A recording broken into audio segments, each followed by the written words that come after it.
സഞ്ജു സിദ്ധുവിനെയും കൂട്ടി നേരെ പോയത് സുധിയുടെ ക്വാർട്ടേഴ്സിലേക്കായിരുന്നു. ഫ്രണ്ട് ഡോറിന് മുന്നിൽ ചെന്ന് അവർ ബെല്ലടിച്ചതും അകത്തുനിന്നും സുധിയുടെ സൗണ്ട് കേട്ടു.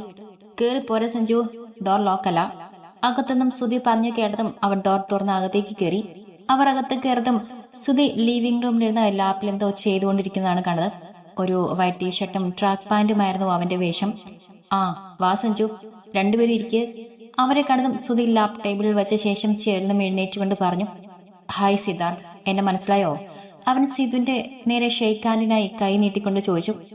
പിന്നെ കേരളത്തിലെ തന്നെ ഏറ്റവും പ്രായം കുറഞ്ഞ കമ്മീഷണറെ അറിയാത്തവരായിട്ട് ആരെങ്കിലും ഉണ്ടാകുമോ? സിധു അവനെ ഷെയ്ക്ക് ഹാൻഡ് കൊടുത്തുകൊണ്ട് ഒരു പുഞ്ചിരിയോടെ പറഞ്ഞു. ആ അത് മാത്രോ? കള്ളന്മാരുടെയും കൊലപാതകളുടെയും ഇപ്പോഴത്തെ പേടി സ്വപ്നമായ city police commissioner Sudheesh Nambiar ഇപ്പോഴത്തെ യുവതലമുറയുടെ തന്നെ ഹാരമല്ലേ? അല്ലട സിധു. സിദ്ധുവിന് തുടർച്ച പോലെ സഞ്ജു കൂടെ പറഞ്ഞതും സുധി പൊട്ടിച്ചിരിച്ചു. മതിയടാക്കിയത്. ആ ആക്കിയതല്ല മാൻ, ഒരു പൊതുസത്യം പറഞ്ഞതാ. ഓ ആയിക്കോട്ടെ, നിങ്ങളിരിക്ക്, ഞാനിപ്പോ വരാം. അതും പറഞ്ഞിട്ട് അവൻ കിച്ചണിലേക്ക് നടന്നു. വീടും മുറികളും ഒക്കെ ഒന്ന് കണ്ണോടിച്ചുകൊണ്ട് അവർ സോഫയിലേക്ക് ഇരുന്നു. നിങ്ങൾ ഹോസ്പിറ്റലിൽ നിന്ന് നേരെ ഇങ്ങോട്ടാണോ വന്നത്? കിച്ചണിൽ നിന്നും ഒരു ട്രെയിൽ 3 കപ്പ് ചായയുമായിട്ട് വന്നുകൊണ്ട് സുധി ചോദിച്ചു. അതേടാ, നേരെ ഇങ്ങോട്ട് തന്നെയാ വന്നത്. ട്രെയിൽ നിന്നും ഒരു കപ്പ് ചായ എടുത്ത് സിദ്ധുവിന് കൊടുത്തുകൊണ്ട് സഞ്ജു പറഞ്ഞു. ശേഷം അടുത്ത കപ്പ് എടുത്ത് അവനും ചുണ്ടോട് ചേർത്തു. അപ്പൊ ഇനി നമുക്ക് കാര്യത്തിലേക്ക് കടക്കാം. ചായ ഒരു സിപ്പ് എടുത്ത ശേഷം സുധി പറഞ്ഞു കേട്ടതും രണ്ടുപേരും പരസ്പരം ഒന്ന് നോക്കിക്കൊണ്ട് തല കുലുക്കി. സുധി കപ്പ് ടേബിൾ വെച്ച ശേഷം അവിടെ ഇരുന്ന ലാപ്ടോപ്പ് എടുത്ത് എന്നിട്ട് അവരെ നേരെ കാണിച്ചു. അതിൽ മിഥുന്റെ ഫോട്ടോ കണ്ടതും രണ്ടുപേരെയും നെറ്റിച്ചൊളിഞ്ഞു. ഇത് വിമൽ നായർ, പേരുകെട്ട നായർ തറവാട്ടിലെ ഏറ്റവും അവസാനത്തെ കണ്ണി. വാട്ട്? സുധി പറഞ്ഞു കഴിഞ്ഞതും രണ്ടുപേരും ഞെട്ടലോടെ അവനെ നോക്കി. നിങ്ങളുടെ മുന്നിൽ മിഥുൻ എന്ന പേരിൽ അവതരിച്ച ഇവൻ ആലപ്പുഴയിലെ അറിയപ്പെടുന്ന ഒരു നായർ തറവാട്ടിലെ അംഗമാണ്. സമ്പത്തിലും ആഭിജാത്യത്തിലും മുന്നിലായിരുന്നു. എങ്കിലും അവിടുത്തെ ഇപ്പോഴത്തെ തലമുറയുടെ ദൂർത്ത് കാണും എല്ലാം ഇപ്പോൾ ഏറെക്കുറെ ക്ഷയിച്ചു പോയിരുന്നു. അവിടുത്തെ രാജശേഖരൻ നായരുടെ ഇളയ മകനാണ് വിമൽ നായർ. അവനെക്കുറിച്ച് പറയുകയാണെങ്കിൽ തനി പക്കാ ഫ്രോഡ്. കള്ളിനും കഞ്ചാവിനും പെണ്ണിനും വേണ്ടി എന്തും ചെയ്യാൻ മടിയില്ലാത്തവൻ. സ്കൂളിൽ പഠിക്കുമ്പോൾ തന്നെ അവൻ അത്യാവശ്യം ക്രിമിനലിന്റെ മൈൻഡ് ഉണ്ടായിരുന്നു. അതുകൊണ്ട് തന്നെ ആശാൻ 10ാം ക്ലാസ്സിന് അപ്പുറം പോയിട്ടില്ല. അതുപോലെ കഞ്ചാവ് വലിച്ച് ബോധമില്ലാതെ അമ്മയും പെങ്ങളെയും വരെ കയറി പിടിക്കാൻ യാതൊരു മടിയുമില്ലാത്തവനാണ്. ഇവന്റെ ഈ സ്വഭാവം കാരണം വീട്ടിൽ നിന്നും അടിച്ചു പുറത്താക്കി. ഇപ്പോ ബാംഗ്ലൂരിൽ ഡ്രഗ് മാഫിയയ്ക്ക് വേണ്ടി പ്രവർത്തിക്കണം. പുറമേക്ക് മാനിനായി നിന്നുകൊണ്ട് പല കുടുംബങ്ങളും നശിപ്പിക്കാൻ ഇവനൊരു യാതൊരു മടിയില്ല. സുധി പറഞ്ഞു കേട്ടതും അവർ ഞെട്ടലോടെ ഇരുന്നു. ഇവനെതിരെ പല കേസുകളും ബാംഗ്ലൂർ പോലീസ് സ്റ്റേഷനിലുണ്ടെങ്കിലും ഒന്നിനു പോലും ഇവനെതിരെ തെളിവോ സാക്ഷികളോ ഇല്ല. അതുകൊണ്ട് തന്നെ പോലീസിന് ഇതുവരെ ഇവനെ അറസ്റ്റ് ചെയ്യാൻ സാധിച്ചിട്ടില്ല. അപ്പോ ഇവനും കാർത്തികമായിട്ടുള്ള ബന്ധം? സുധി പറഞ്ഞു കഴിഞ്ഞതും സിധു സംശയത്തോടെ ചോദിച്ചു. ഇതല്ലേ നിങ്ങൾ പറഞ്ഞ കാർത്തിക? അതെ. അവൻ ലാപ്പിൽ എന്തോ ചെയ്ത ശേഷം ഒരു ഫോട്ടോ അവർക്ക് നേരെ കാണിച്ചതും അവർ അതേന്ന രീതിയിൽ തലയാട്ടി കാണിച്ചു. ഇവളിപ്പോ എന്തു ചെയ്യുകയാണ്? അവൻ അവരോടായി ചോദിച്ചുവെങ്കിലും അവന്റെ കണ്ണുകൾ ലാപ്ടോപ്പിന്റെ സ്ക്രീനിൽ തന്നെയായിരുന്നു. ഇപ്പോ ഒന്നും ചെയ്യുന്നില്ല, ഫാഷൻ ഡിസൈനിങ് കഴിഞ്ഞ് നിൽക്കുവാണ്.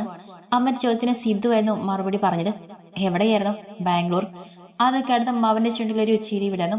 അവൻ അവരെ നിന്ന് നോക്കിയ ശേഷം ലാപ്ടോപ്പ് അവിടെ നേരെ തിരിച്ചു. അതിലവൻ മറ്റൊരു വീഡിയോ അവർക്ക് നേരെ കാണിച്ചതും അവർ ഞെട്ടലോടെ അവനെ നോക്കി. അതിൽ കാർത്തിക ബാംഗ്ലൂരിലെ ഒരു ബാറിൽ നിന്നും കുടിച്ച് ബോധമില്ലാതെ ഒരാളുടെ തോളിൽ കൈയിട്ടുകൊണ്ട് ആടി ആടി നടക്കുന്നതും അവന്റെ കൂടെ കാറിൽ കയറി പോകുന്നതുമായിരുന്നു ആ വീഡിയോ. ആ വീഡിയോയിലെ ചെറുപ്പക്കാരൻ വിമലായിരുന്നു. സിദ്ധുവും സഞ്ജുവും എന്തു പറയണമെന്നറിയാതെ പകച്ചിരുന്നു പോയി. സിദ്ധുവിന് വേണ്ടി ഓരോന്നും ചെയ്തു കൂട്ടുമ്പോഴും അവൾ ഇത്രത്തോളം തരം താഴുമെന്ന് അവർ കരുതിയിരുന്നില്ല. എന്തു പറയണമെന്നറിയാതെ അവർ തലയിൽ കൈ താങ്ങിയിരുന്നു. ആ വീഡിയോ കഴിഞ്ഞതും അവൻ ഓഫ് ചെയ്തിട്ട് മറ്റൊരു വീഡിയോ ഓപ്പൺ ചെയ്തു. അതിലവൾ ആ ചെറുപ്പക്കാരന്റെ കൂടെ ഒരു ഫ്ലാറ്റിലേക്ക് കയറി പോകുന്ന വീഡിയോ ആയിരുന്നു. അവർ അകത്ത് കയറി ഡോർ ലോക്കായതും വീഡിയോ ഓഫായി. എല്ലാം കണ്ടു കഴിഞ്ഞതും സിധു അമർഷത്തോടെ പല്ലിഞ്ഞെരിച്ചുകൊണ്ട് പറഞ്ഞു, നിങ്ങൾ ഈ പറഞ്ഞ കാർത്തിക ബാംഗ്ലൂർ സിറ്റിയിലെ നല്ല ഒന്നാന്തരം ഒരു പ്രോസ്റ്റിറ്റ്യൂട്ട് കൂടിയായിരുന്നു. പണത്തിനും ഡ്രഗ്സിനും വേണ്ടി അവൾക്ക് എന്ത് ചെയ്യാനും ആരുടെ മുന്നിലും തുണി ഉരിയാനും ഒരു മടിയില്ല. അന്ന് അവൾക്ക് വേണ്ടി ഡ്രഗ്സ് എത്തിക്കുന്നത് ഈ വിമലായിരുന്നു. സുധി അവരെ നോക്കി പറഞ്ഞതും അവർ തറഞ്ഞിരുന്നു പോയി. ഈശ്വര, എന്റെ സഞ്ജനയും അവളുടെ കൂട്ടാണ്. അവളും ബാംഗ്ലൂരിലാണ് ഫാഷൻ ഡിസൈനിങ് പഠിക്കുന്നത്. എന്റെ കുഞ്ഞിനെയും അവൾ. സുധി പറഞ്ഞു കഴിഞ്ഞതും സഞ്ജു ടെൻഷനോടെ പറഞ്ഞു, ഏയ് അങ്ങനെയൊന്നും കാണില്ല സഞ്ജു. നമ്മുടെ മോളിപ്പോ അല്ലേ അവിടെ പഠിക്കാൻ പോയത്. അപ്പോഴേക്കും അവൾ അവിടെ നിന്ന് പഠിത്തം കഴിഞ്ഞ് ഇങ്ങോട്ട് വന്നില്ലേ? അതുകൊണ്ട് സഞ്ജന സേഫ് ആയിരിക്കും. മാത്രമല്ല നമ്മുടെ കുഞ്ഞ് അത്ര സ്വഭാവമുള്ളവളൊന്നുമല്ല. സഞ്ജുവിന്റെ ടെൻഷൻ മനസ്സിലായതും സിദ്ധു അവനെ സമാധാനിപ്പിക്കാൻ എന്ന വണ്ണം പറഞ്ഞു. യെസ്, നിങ്ങൾ പറഞ്ഞത് ശരിയാണ് സിദ്ധു. സഞ്ജന ആള് പെർഫെക്റ്റ് ആണ്. നീ ഇതിൽ കാർത്തികിന്റെയും സഞ്ജനയുടെയും കാര്യങ്ങൾ കൂടെ പറഞ്ഞപ്പോ തന്നെ ഞാൻ അവരെ കുറിച്ചും ഒന്ന് അന്വേഷിച്ചിരുന്നു സഞ്ജു. കാർത്തിക് അവൻ ആളൊരു പാവമാണ്. പക്ഷേ അവന്റെ ഒരു ബലഹീനത എന്ന് പറയുന്നത് അവന്റെ സഹോദരിയാണ്. അവൾക്ക് വേണ്ടി അവൻ എന്ത് ചെയ്യും. പെങ്ങൾ എന്തു പറഞ്ഞാലും മനസ്സിരിക്കുന്നവൻ, അവൾക്ക് വേണ്ടി എന്ത് ചെയ്യാനും മടിയില്ലാത്തവൻ. ചെയ്തതിൽ എന്തെങ്കിലും കുറ്റബോധം തോന്നിയാൽ പെങ്ങളുടെ മുഖം ഓർക്കുമ്പോൾ അവനതെല്ലാം മറക്കും.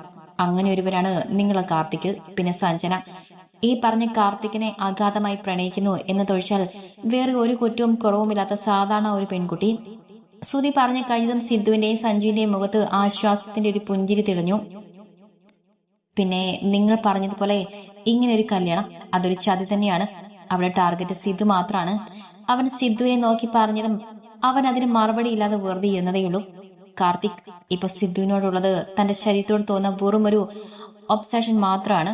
ഇങ്ങനെ ഡ്രഗ്സ് അഡിക്റ്റ് ആയിട്ടുള്ള പലർക്കും സെക്സിനോട് വല്ലാത്തൊരു ആസക്തി ഉണ്ടാകും.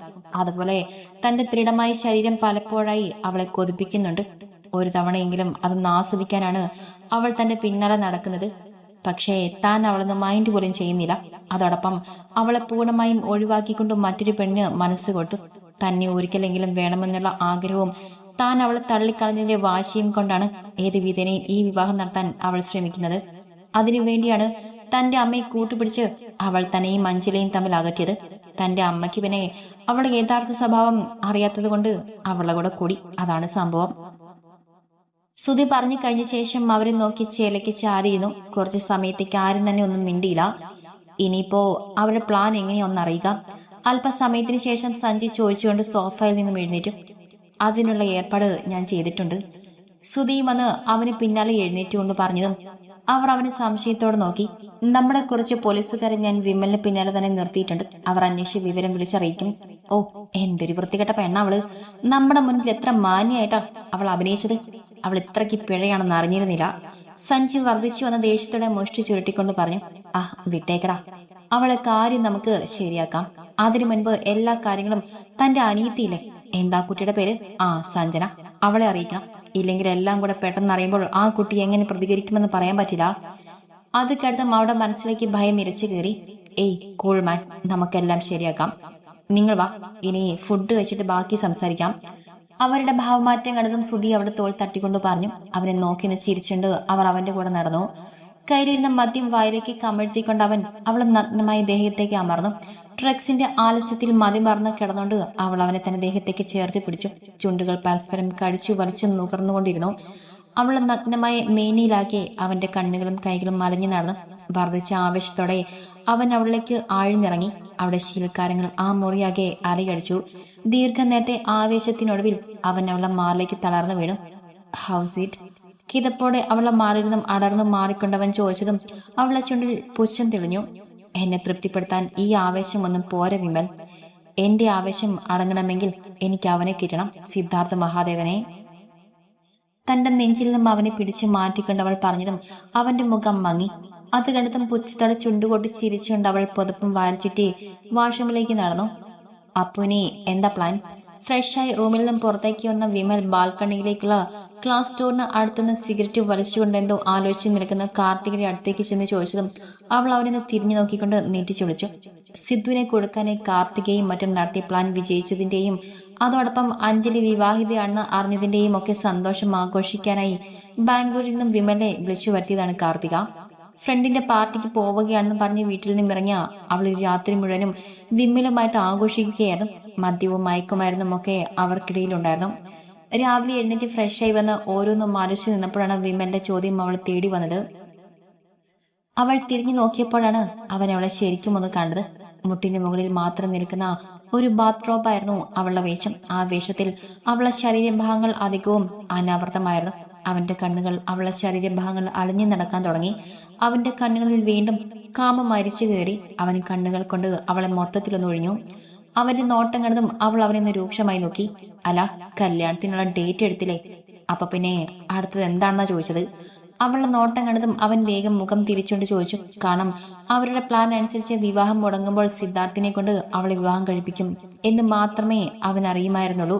അല്ലാതെ അതെങ്ങനെയെന്നോ എന്തിനു വേണ്ടി അവർ എന്ത് പ്ലാൻ ചെയ്തെന്നോ ഒന്നും അവൻ അറിയില്ലായിരുന്നു. അതിലിത്ര ചോദിക്കാൻ എന്തിരിക്കുന്നു? കല്യാണത്തിന് ഡേറ്റ് എടുത്തു കഴിഞ്ഞാൽ ആ ഡേറ്റിൽ കല്യാണം നടക്കും, അല്ലാതെ എന്താ? അവനെ നോക്കി അവൾ ഒരു അലസമായി പറഞ്ഞുകൊണ്ട് വീണ്ടും ഒരു പഫ് എടുത്തു. പക്ഷെ കാത്തു, സിദ്ധാർത്ഥ് അയാൾ അതിന് സമ്മതിക്കോ? അവൾ പറഞ്ഞു കേട്ട് അവൻ സംശയത്തോടെ ചോദിച്ചു. സമ്മതിക്കും, ഇല്ലെങ്കിൽ സമ്മതിപ്പിക്കും ഈ കാർത്തിക.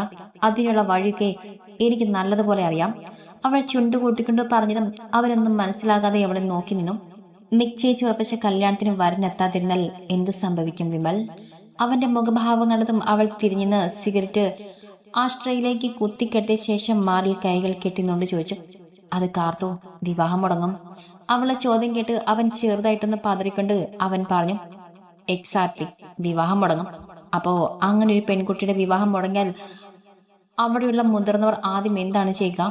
അത് ആ കുളത്തിൽ പറ്റിയ ചെക്കനുണ്ടെങ്കിൽ വിവാഹം അന്ന് തന്നെ നടത്താൻ ശ്രമിക്കും. അവൾ വീണ്ടും ചോദിച്ചതും അവൾ എന്താണ് ഉദ്ദേശിക്കുന്നതെന്ന് മനസ്സിലാകാതെ പറഞ്ഞു. കറക്റ്റ്. അന്ന് എന്റെ വിവാഹം മുടങ്ങിയാൽ ആദ്യം എന്റെ വീട്ടുകാർ എല്ലാരും ചേർന്ന് എങ്ങനെയെങ്കിലും എന്റെ വിവാഹം നടത്താനല്ലേ ശ്രമിക്കുന്ന വിമൽ? അവൾ അവന്റെ മുഖത്തേക്ക് നോക്കി ചോദിച്ചതും അവൻ മറുപടി ഒന്നും പറയാതെ അവളെ തന്നെ നീറ്റി ചുളിച്ചുകൊണ്ട് നോക്കി നിന്നു. അത് കണ്ടതും അവൾ അവനെ നോക്കി ചിരിച്ചുകൊണ്ട് പറഞ്ഞു. അന്ന് നീയുമായിട്ട് നിശ്ചയിച്ച് ഉറപ്പിച്ച എന്റെ വിവാഹം മുടങ്ങും. പക്ഷെ അങ്ങനെ നിശ്ചയിച്ച വിവാഹം മുടങ്ങുമ്പോൾ നാണക്കേടിൽ നിന്നും രക്ഷപ്പെടാനായി എല്ലാരും കൂടെ ചേർന്ന് സിദ്ധാർത്ഥിനെ കൊണ്ട് എന്റെ കഴുത്തിൽ താലി കെട്ടിക്കും. അങ്ങനെ അവന്റെ താലി എന്റെ കഴുത്തിൽ വിടാൻ വേണ്ടിയാണ് ഞാൻ ഈ കളികൾ മുഴുവനും കളിച്ചത്. അവന്റെ സംശയം നിറഞ്ഞ നോട്ടം കണ്ടതും അവൾ ഒരു പുച്ഛത്തോടെ അവനെ നോക്കിക്കൊണ്ട് പറഞ്ഞു. അതെനിക്കറിയാം കാർത്തു, താനത് നേരത്തെ പറയാതിരുന്നതാണ്. പക്ഷേ ഞാൻ ചോദിച്ചതല്ല. ആ സമയം സിദ്ധാർത്ഥ വിവാഹത്തിന് സമ്മതിച്ചില്ലെങ്കിൽ എന്തു ചെയ്യും? വിമൽ സംശയത്തോടെയുള്ള ആ ചോദ്യം കണ്ടും അവൾ ചുണ്ടുകൊട്ടിന്ന് ചിരിച്ചു. സമ്മതിക്കും. വിവാഹവേഷത്തിൽ അണിഞ്ഞൊരുങ്ങി പുതിയൊരു ജീവിത സ്വപ്നം കണ്ടുവരുന്ന അവന്റെ പെങ്ങൾക്ക് വേണ്ടി അവനെ സമ്മതിക്കാതെ വേറെ വഴിയുണ്ടാകില്ല വിമൽ. അവൾ പറഞ്ഞതും അവൻ സംശയത്തോടെ അവളെ നോക്കി. നീ നോക്കിക്കോ വിമൽ, വിവാഹ ദിവസം എന്റെ കല്യാണം മുടങ്ങിയെന്ന് കേൾക്കുമ്പോൾ എല്ലാരും ഒന്ന് ഞെട്ടും. അതിന് കൊഴുപ്പ് കൂട്ടാനായി എന്റെ കള്ളക്കണ്ണുനീരും ഉണ്ടാകും. ഒടുവിൽ പെങ്ങളുടെ കണ്ണുനീര് കണ്ട് സഹിക്കാനാവാതെ കാർത്തിക് അവന്റെ വിവാഹത്തിൽ നിന്ന് പിന്മാറും. പെങ്ങൾക്കില്ലാത്ത ജീവിതം അവനും വേണ്ടെന്ന് തീരുമാനിക്കും. ഒടുവിൽ 2 പെൺകുട്ടികളുടെ ജീവിതം തകരാതിരിക്കാൻ ദി ഗ്രേറ്റ് ഉമ മഹാദേവൻ സ്വന്തം മകനെ കൊണ്ട് എന്റെ കഴുത്തിൽ താലി കെട്ടിക്കും. ഇതാണ് അന്നത്തെ ദിവസം ആ വിവാഹ പന്തൽ നടക്കാൻ പോകുന്നത്. ഈ കുരുക്കിൽ സിദ്ധാർത്ഥ മഹാദേവൻ വീഴും വിമൽ, ഈ കാർത്തിക വീഴ്ത്തും. പല്ലുകൾ ഞെരിച്ചുകൊണ്ട് അവൾ പറഞ്ഞതും അവൻ അവളെ അത്ഭുതത്തോടെ നോക്കി. പക്ഷെ കാർത്തിക് സാർ വിവാഹത്തിൽ നിന്നും പിന്മാറുമെന്നുള്ളതിന് എന്താണ് ഉറപ്പ്? അവൻ വീണ്ടും സംശയത്തോടെ ചോദിച്ചു. എന്റെ കാർത്തിയേട്ടനെ കുറിച്ച് നിനക്ക് എന്തറിയാം വിമൽ? സത്യത്തിന്റെ ഭാഗത്ത് മാത്രം നിൽക്കുന്നവനായിരുന്നു കാർത്തിക് എന്ന എന്റെ ഏട്ടൻ. പക്ഷെ പെങ്ങളുടെ കാര്യം വരുമ്പോൾ മാത്രം പാവത്തിന് സത്യവുമില്ല, നീതിയില്ല. കാരണം എന്താണെന്നറിയോ? എന്നേക്കാൾ വലുതായിട്ട് അയാൾക്കൊന്നും തന്നെ ഇല്ല. അതാണ് കാർത്തിക് എന്ന എന്റെ സഹോദരൻ. അവൾ റൂമിലെ സോഫയിലേക്ക് വന്നിരുന്നുകൊണ്ട് പറഞ്ഞതും അവൻ അവളെ അത്ഭുതത്തോടെ നോക്കി നിന്നു. ഞാൻ എന്തു പറഞ്ഞാലും അവൻ അതേപടി അനുസരിക്കും. അതിനുവേണ്ടി ഞാനൊരു ആത്മഹത്യ നാടകം നടത്തിയാൽ മാത്രം മതി. തന്നെ അത്ഭുതത്തോടെ നോക്കി നിൽക്കുന്നവനെ നോക്കിക്കൊണ്ട് അവൾ പുച്ഛത്തോടെ പറഞ്ഞു ചിരിച്ചു. നിനക്കറിയോ വിമൽ, അവനെ കൊണ്ട് സിദ്ധാർത്ഥിനെ അഞ്ജലിയെയും തമ്മിൽ അകറ്റാനും സഞ്ജനെ പ്രണയിക്കാനും എനിക്ക് ബ്ലേഡ് കൊണ്ട് കയ്യിലൊരു ചെറുതായിട്ടൊന്ന് പോർകെ വേണ്ടിയിരുന്നുള്ളൂ. അവൾ പറഞ്ഞു കേട്ട് അവൻ അന്തം വിട്ട് അവളെ നോക്കി നിന്നും. അത് കണ്ടതും അവൾ അവനെ നോക്കിയെന്ന് കണ്ണിറക്കി കാണിച്ചുകൊണ്ട് വീണ്ടും പറഞ്ഞു തുടങ്ങി. എന്റെ നാടകത്തിൽ കാർത്തിയേട്ടൻ വീണപ്പോൾ സിദ്ധാർത്ഥിലേക്കുള്ള എന്റെ വഴിയിൽ തടസ്സമായി നിന്നവളെ അവൻ തന്നെ തുടച്ചു നീക്കി. അവന് അവന്റേതായ ലക്ഷ്യം വേറെ ഉണ്ടായിരുന്നെങ്കിലും പ്രധാനമായും എനിക്ക് സിദ്ധുവിലേക്കുള്ള വഴി എളുപ്പമാക്കുക തന്നെയായിരുന്നു. നീ കണ്ടിട്ടുണ്ടോ അവളെ, ആ അഞ്ജലിയെ? വല്ലാത്തൊരു സൗന്ദര്യമാണ് അവൾക്ക്. ഈ സർപ്പ സൗന്ദര്യം എന്നൊക്കെ പറയും പോലെ. അവളുടെ മുന്നിൽ ഞാനൊക്കെ എത്ര മേക്കപ്പ് ചെയ്താലും അവൾ 7 എത്തില്ലായിരുന്നു. അത് മാത്രോ 2 പേരുടെയും പ്രണയം. ഒരാളില്ലെങ്കിൽ മറ്റൊരാളില്ല. അതുപോലെയുള്ള ബോണ്ടായിരുന്നു 2 പേരും തമ്മിൽ. അങ്ങനെയുള്ള അവളിൽ നിന്നും സിദ്ധുവിനെ അകറ്റാൻ അവന്റെ അമ്മ ഉമാ മഹാദേവന് പോലും സാധിച്ചിരുന്നില്ല. അവിടെ കാർത്തികേട്ടൻ ഇടപെട്ടത് കൊണ്ടാണ് 2നെയും പുഷ്പം പോലെ പിരിച്ച് 2 വഴിക്കാക്കിയത്. അവൾ അവനെ നോക്കി വിജയച്ചിരിയോടെ പറഞ്ഞു. അത് മാത്രമല്ല, അവരെ പിരിച്ചതുകൊണ്ട് മാത്രം സിദ്ധു ഞങ്ങളുടെ വഴിക്ക് വരില്ലെന്ന് അറിയാവുന്നത് കൊണ്ട് തന്നെ സിദ്ധുവിനെ ഞങ്ങളുടെ വഴിക്ക് കൊണ്ടുവരാനായി അവന് സഞ്ജനയോട് ഇല്ലാത്ത പ്രണയമുണ്ടെന്ന് നടിച്ചു. എനിക്കറിയാം വിമൽ, അവന്റെ കണ്ണിൽ പോലും ഒരിക്കലും സഞ്ജനയ്ക്ക് സ്ഥാനമുണ്ടാക്കാൻ പോകുന്നില്ല. എന്റെ നിർബന്ധം കൊണ്ട് അവൻ അവളെ സ്നേഹിക്കുന്നത് പോലെ അഭിനയിക്കുന്നതാണ്.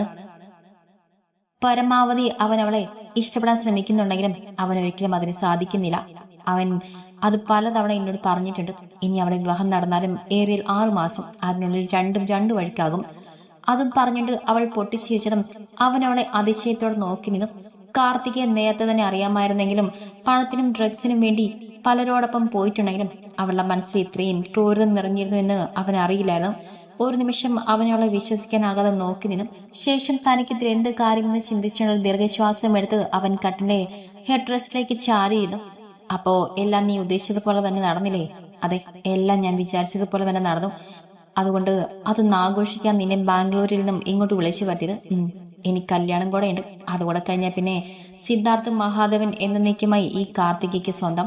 അതും പറഞ്ഞിട്ട് അവൾ ഉറക്കെ ചിരിച്ചതും അവനും അവളുടെ ചിരിയിൽ പങ്കുചേർന്നു. സുധയുടെ വീട്ടിലിരുന്ന് ഈ സംഭാഷണങ്ങൾ മുഴുവനും ഹോട്ടൽ മുറിയിലെ സെറ്റ് ചെയ്തിരുന്ന ട്രാക്കിലൂടെ കേട്ട സഞ്ജന ഒരു പൊട്ടിക്കരച്ചിലൂടെ സിദ്ധുവിന്റെ നെഞ്ചിലേക്ക് വീണു. എനിക്ക് അറിയില്ലായിരുന്നു ഏട്ടാ, എനിക്കൊന്നും അറിയില്ലായിരുന്നു. ഞാൻ അയാളെ ഒരുപാട് സ്നേഹിച്ചു പോയി.